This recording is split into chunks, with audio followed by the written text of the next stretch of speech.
H tech help চেনেলটোলৈ আপোনালোক সকলোকে পুনৰবাৰ স্বাগতম জনাইছো।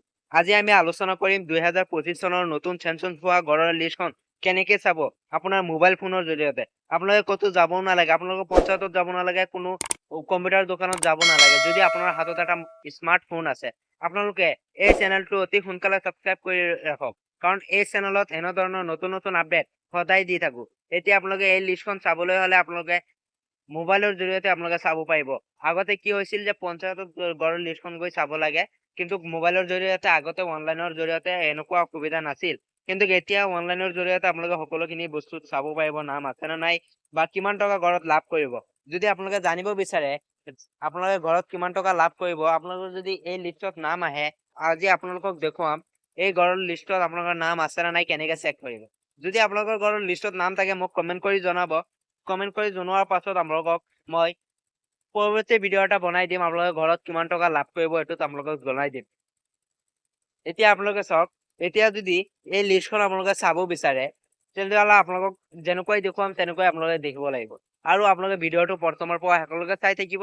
আৰু যোনে যোনে এই লিষ্টখন চাব নোৱাৰে, হাতত যদি এটা মোবাইল ফোন আছে, তেতিয়াহ'লে যদি লিষ্টখন চাব নোৱাৰে তেতিয়াহ'লে সিহঁতৰ বাবে এটা ভাল খবৰ। আপোনালোকে চেনেলটো ছাবস্ক্ৰাইব কৰি আপোনালোকে কমেন্টত জনাব আপোনাৰ প্ৰথমত আপোনালোকৰ ডিষ্ট্ৰিক্টৰ নাম দিব, দ্বিতীয়তে আপোনালোকৰ ব্লকৰ নাম দিব, তৃতীয় নম্বৰত আপোনালোকৰ গাঁও পঞ্চায়তৰ নাম দিব, চতুৰ্থ নম্বৰত আপোনালোকৰ যাৰ লিষ্টত নাম আছে নে নাই চাই দিব লাগে তাৰ নামটো দিব, বেনিফিচিয়াৰী নামটো দিব।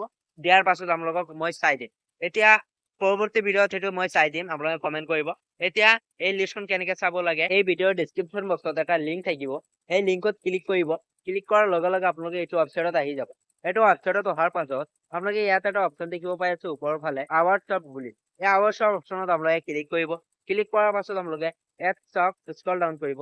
ইয়াত 5টা অপশ্যন আহিছে, আপোনালোকে ক'তো ক্লিক কৰিব নালাগে।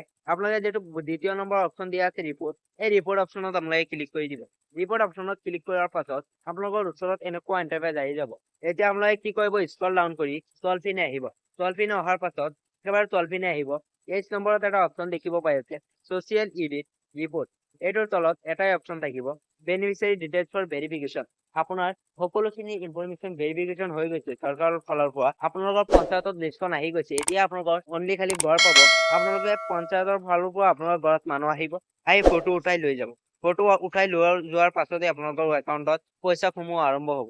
এতিয়া চাওক, এই লিষ্টত আপোনালোকে নাম আছে নে নাই চাবলৈ হ'লে এইটোত আপোনালোকে ক্লিক কৰি দিব। ইয়াত আপোনালোকে ক্লিক কৰি দিব। ইয়াত ক্লিক কৰাৰ পাছত আপোনালোকৰ ওচৰত এনেকুৱা ইণ্টাৰফেচ আহিব। এতিয়া চাওক, আপোনালোকে ইয়াত প্ৰথমত দিয়া আছে ৱাল ষ্টেট। ইয়াত আপোনালোকে ৱাল ষ্টেট অপশ্যনত ক্লিক কৰি ইয়াৰ পৰা আপোনালোকে আছাম চিলেক্ট কৰি ল'ব। আছাম চিলেক্ট কৰি লোৱাৰ পাছত আপোনালোকে স্ক্ৰল ডাউন কৰিব।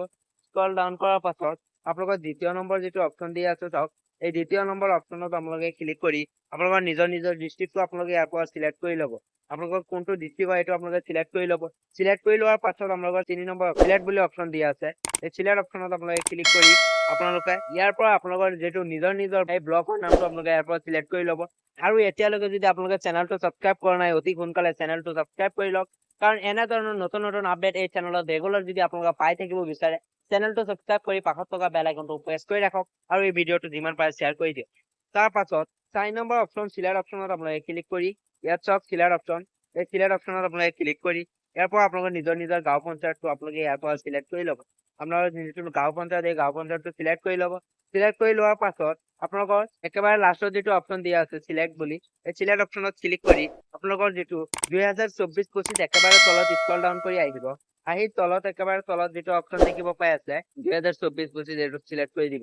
চিলেক্ট কৰি লোৱাৰ পাছত আপোনালোকৰ লাষ্টত আৰু এটা অপশ্যন আহিছে চিলেক্ট বুলি, এই চিলেক্ট অপশ্যনত আপোনালোকে ক্লিক কৰিব।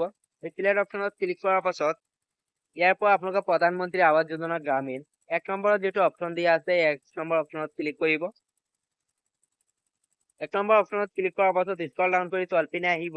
ইয়াত আপোনালোকৰ কেপচা কোডটো যিটো দিয়া আছে, এই কেপচা কোডটো আপোনালোকে শুদ্ধভাৱে ইয়াতে দিব। কেপচা কোডটো শুদ্ধ কৰি দিব। কেপচা কোডটো দিয়ে আপোনালোকে ইয়াৰ পৰা সাবমিট যিটো অপশ্যন দিয়া আছে, এই সাবমিট অপশ্যনত আপোনালোকে ক্লিক কৰিব। সাবমিট অপশ্যনত ক্লিক কৰাৰ পাছত স্ক্ৰল ডাউন কৰি তলপিনে আহিব। অহাৰ পাছত চাওক, লিষ্টখন আহি গ'ল। এনেকে আপোনালোকে লিষ্টখন চাব পাৰিব। চাওক, সকলো মানুহৰ নাম আহি গৈছে। এনেকে আপোনালোকে লিষ্টখন চাব পাৰিব। ভিডিঅ'টো ভাল লাগিলে লাইক এটা কৰিব আৰু চেনেলটো ছাবস্ক্ৰাইব কৰিবলৈ একেবাৰে পাহৰি নাযাব। আৰু যদি অসুবিধা থাকে আপোনালোকে কমেণ্টত নিশ্চয় জনাব পাৰে। কমেণ্টত জনাব, আপোনালোকক নিশ্চয় সহায় কৰিবলৈ মই প্ৰস্তুত হৈছোঁ। এতিয়া আজিৰ ভিডিঅ' এইখিনি, ধন্যবাদ।